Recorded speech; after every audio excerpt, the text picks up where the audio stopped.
Hello dear students, good morning. This is the lecture number 2nd and we continue with the chapter that is the animal kingdom. What is student?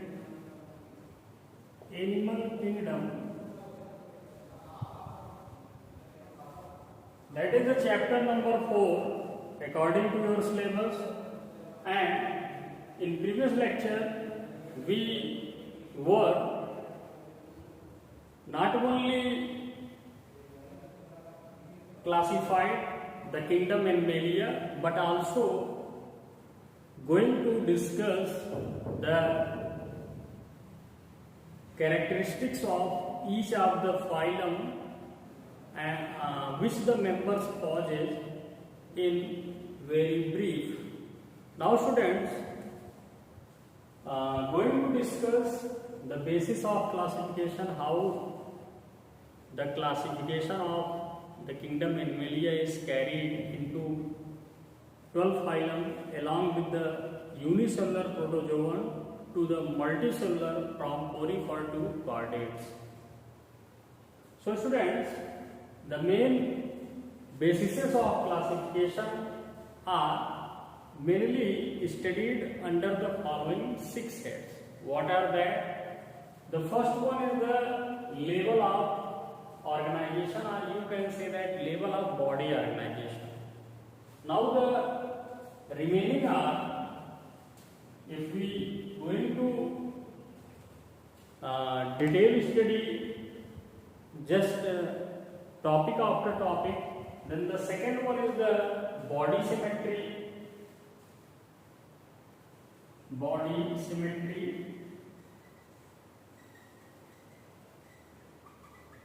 How an organism possesses body symmetry? It means either radial or bilateral body symmetry.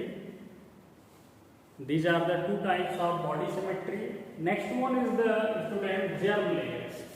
Number of germ layers.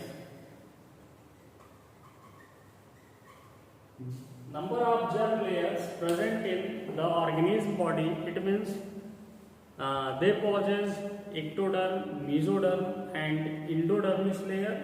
If they possess a single germ layer, then called monoblastic, and when possess double germ layer, it means two germ layers called diploblastic, and when possess 3 germ layers called triploblastic. As per your knowledge students, the unicellular protozoans are monoblastic. Beside others, it means in multicellular animals, all of them are categorized from diplo to triploblastic. It means possess either ecto and endoderm. If mesoderm is absent, then called diploblastic, whereas when possess all the 3 germ layers, then called triploblastic. The members from phylum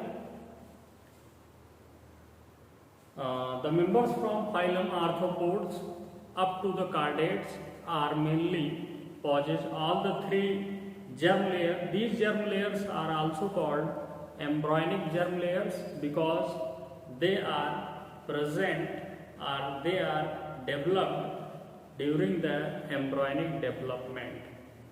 So you, all of you, never confused about the embryonic germ layer, are only the term used germ layers. Next basis of classification is student coelom.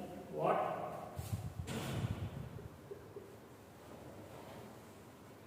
As in previous lecture, we determines the different level of organization with different coeloms along with the phylums. Acoelomate includes protozoa as unicellular and porifera. After that, coelenterata and as well as the Catenophora are also acoelomate. There are three types of organisms are found on this basis. In short, you can say that coelom is a body cavity. What? Coelom is a body cavity.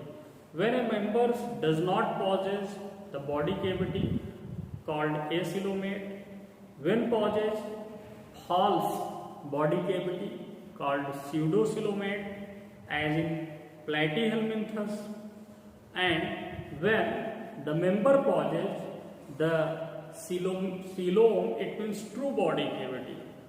Coelom is the true body cavity, hence the members are called coelomate, in which the members possess true body cavity and complete digestive tract. The mouth and anus both are present. Then this is called the true body cavity, and from phylum Annelida to phylum Arthropoda, the members possess true body cavity. So students, the next basis of classification is body segmentation. What is, students? Body segmentation or regeneration of body. That means the member's body can be divided in or regenerated in how many steps. As for example, the human body can be regenerated as head, neck, thorax, abdomen, pelvic region and appendages. This is just the segmentation of the body. Some of the animals have no segmentation and few have body segmentation as only head, thorax and abdomen. Some has the segmentation of body as head, neck, thorax, abdomen and the pelvic region as well as the appendages. So this is just known as segmentation of the body. So we study the different phylums on the basis of classification in accordance with the body segmentation. Is that clear, student? And the last one, the most important basis of classification is the presence of notochord. What is, students? Presence of notochord. This is the most peculiar basis of classification. Notochord simply means the presence of backbone or which is also called vertebral column. So students, all the vertebrates possess the vertebral column since they are called vertebrates. So these are the basis of classification, and each of the bases we have studied one by one in incoming lectures. Now let's going to start with the first basis of classification of the animals, that is the level of body organization or level of organization. Students, what is level of organization? As in previous class we studied, cell is the smallest structural and functional unit of life. Likewise here, students, according to your syllabus, you have to study the multicellular animals in this chapter. So we skip the protozoans as unicellular animal and continue with the multicellular animals. On the basis of level of body organization, the members are prominently, or animals are prominently classified into three patterns. What are these? The first one is the cellular level. Cellular level, as it clear that cellular means number of cells. But students, the number of cells does not aggregate it to form tissue. This is the difference between the cellular level and tissue level. Either the members are animal members, bodies consist of more than one cell, but they does not unite to perform any function like the tissues. So, we can define the cellular level of body organization as when an animal body is made up of loosely aggregated cells, then called cellular level of body organization. As for example, the phylum Porifera, it means this is the phylum whose members are commonly called sponges. So, this phylum illustrates the cellular level of body organization because the sponge's body does not possess any tissue level of body organization. So, students, the phylum Porifera is determined as having cellular level of body organization. The next basis is the tissue level of body organization. We can define the tissue level of body organization when more than one or more specialized type of cells unite to perform an specific function. It means the division of labor is found in the animal's body due to presence of tissue level of organization. This is called the tissue level. So we can define when the animal's body is made up of tissues of specialized cells, it means two or more cells of specialized types or similar types unite to form a tissue that can perform an specific function. It means the division of labor is present, then the such organization in the body of an animal is called tissue level of body organization. Coelentrates are cnidarians, includes the members like Hydra, sea anemone, Hycelia are most representing the members of the phylum Coelentrata are cnidaria. Coelentrates are also called cnidarians. Why?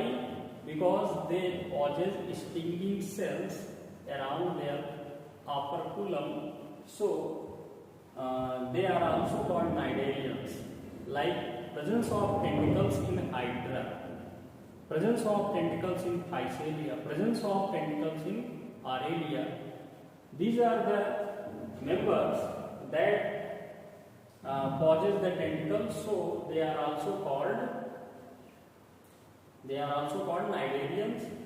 And the coelentron is due to the incomplete type of body cavity. They are called coelentrons.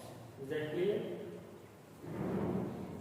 Now students, the next and last basis of body organization, that is the organ system level of body organization. In organ system level of body organization, when the animal's body possesses tissue, organs and organ system to perform an specialized function, it means, for example, the digestive system. Here we take the example of digestive system. So, in the digestive system of Platyhelminthes is incomplete type because it has only one opening in their digestive tract. The engulfing of the food and the removal of the food or undigested waste is performed by the single opening. Such presence of the digestive tract is called incomplete type. It means only the mouth is present, anus is absent. It intakes its food through the opening that is called mouth, and also excrete out the waste matter through their mouth. That's why such type of digestive system is said to be incomplete type. Whereas students, from phylum Annelida, or you can just after the phylum Platyhelminthes, SK helminthus or Nematha helminthus comes, that is the phylum of the member Ascaris. Ascaris is most representative member, Polygardius. Also, the one of the members of SK helminthus, SK from phylum SK helminthus up to the phylum Chordata, the digestive tract or digestive system is of complete type, because their digestive tract has two openings. One is the mouth and another is the anus. From mouth it intake their food, and through anus they outtake the waste matter throughout the body. So students, such type of digestive tract or digestive system is called the complete digestive system, and with the presence of mouth and anus. Is that clear? Now students, taking the another example of the organ system, that is the circulatory system. Circulatory system, what is circulatory system?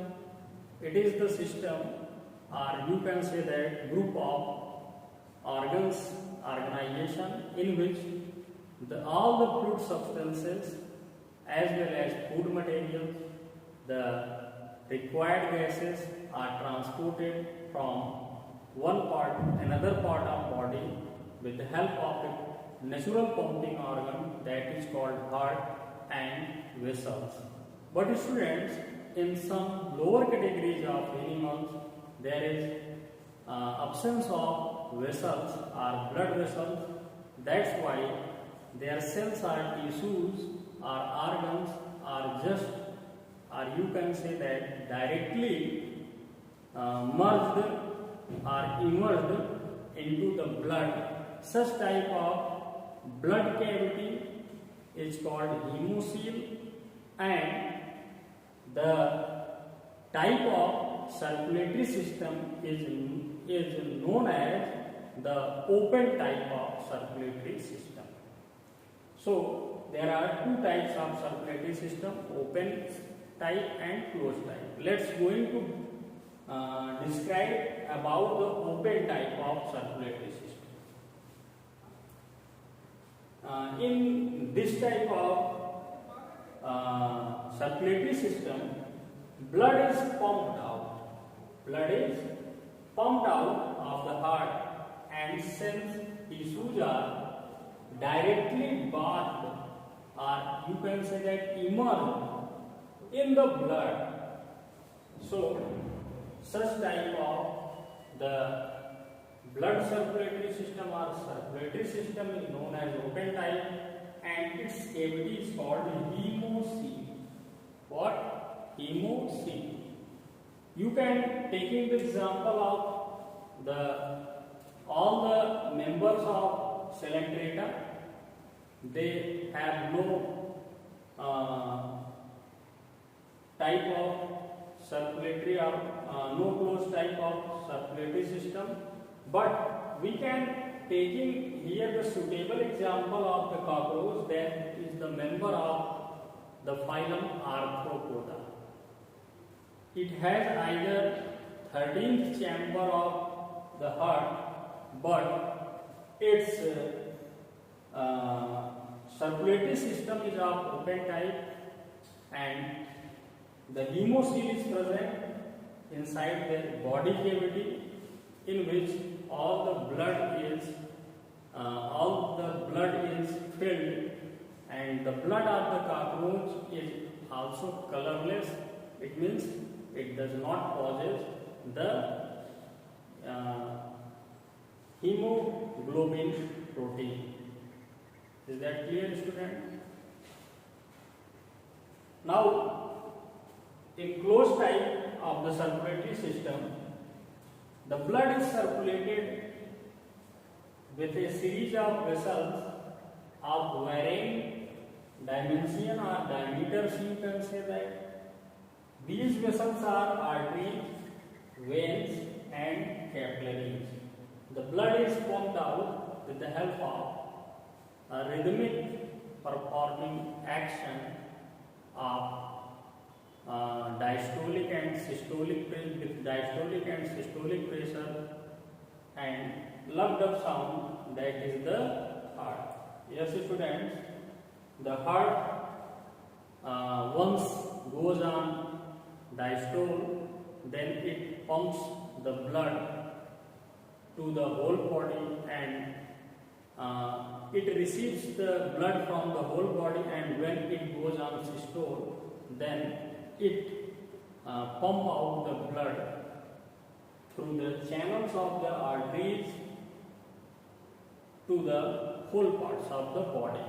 So such system of the blood circulation is called closed type, and the members from phylum Platyhelminthes up to the chordates possess closed type of blood circulatory system. Thus, students, this is the topic about level of organization, and we will meet in our next video lecture with a topic that is the body symmetry. So thanks for joining today's lecture.